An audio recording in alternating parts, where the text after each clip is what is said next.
We also talked about why this embassy move was so important for the Christian community. Earlier today, I sat down with Gordon Robertson. He's the CEO of the Christian Broadcasting Network. Here's what he explained.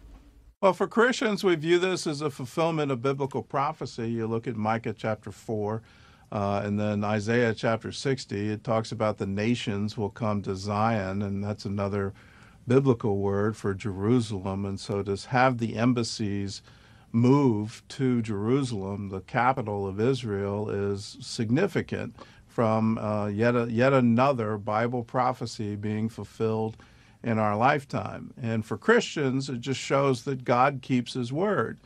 The Bible talks about God watching over his word to perform it. And here we have a miracle unfolding before our eyes in our generation. 70 years ago, today, Israel was born. The question in the Bible, can a nation be born in a day?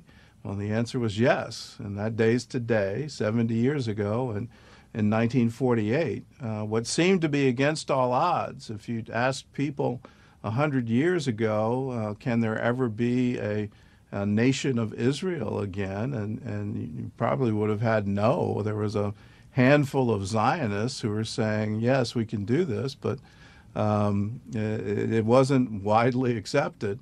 So here we have, yes, in accordance with Bible prophecy, even the prophecy of Jesus, that Jerusalem will no longer be trodden under the foot of the Gentiles.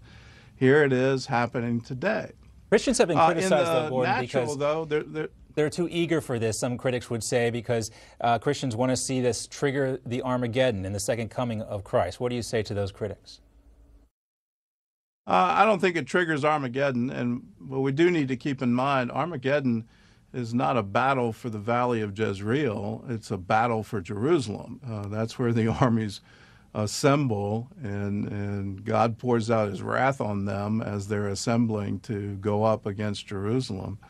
And we don't have to see that as somehow hastening.